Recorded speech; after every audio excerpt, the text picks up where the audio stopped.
Okay, let's do problem 3. Using the Maclaurin series for sine x. Okay, the Maclaurin series is just a special Taylor series. Okay, it's a summation for n from 0 to infinity f n's derivative at the point 0, okay, over n's factorial times x minus 0 to the power of n. Okay, it is a special Taylor series. Okay, Maclaurin series.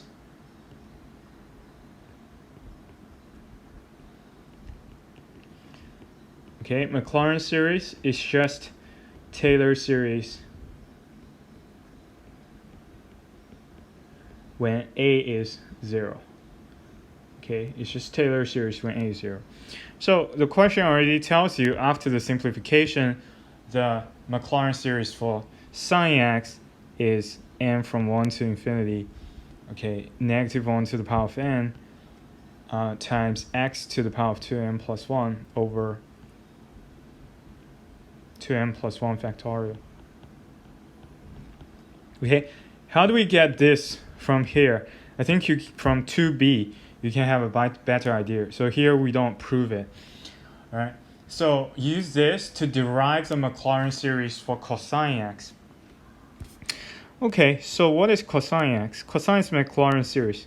Of course, you can use definition, right, to get the Maclaurin series for cosine x. But here, since we already know the sine x derivative, and we know cosine x, we already know sine x Maclaurin series, and we know cosine x is sine x derivative.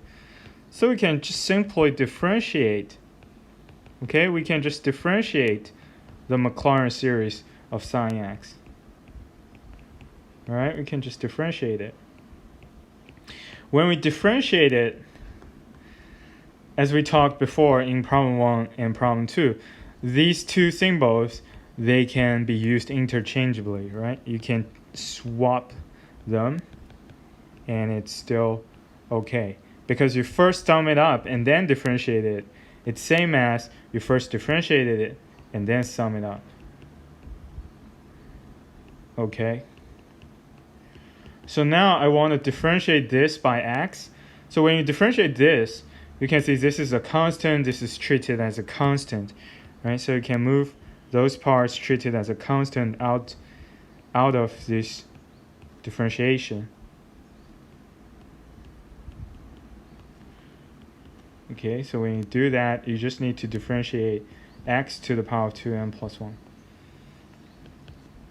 And when you differentiate it, it is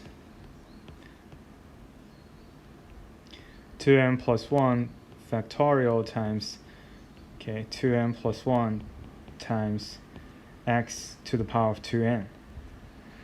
Right? That's how to differentiate it, that. And then 2n plus 1 over 2n plus 1 factorial. That part is much simpler.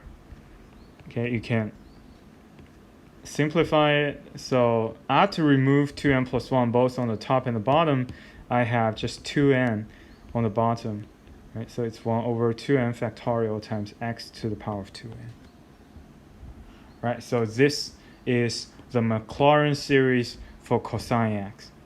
Right? This is a Maclaurin series for cosine x.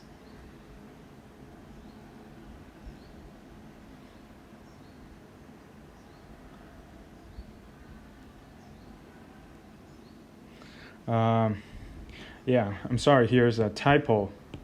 Right? Here's a typo for the sine x, the Maclaurin series.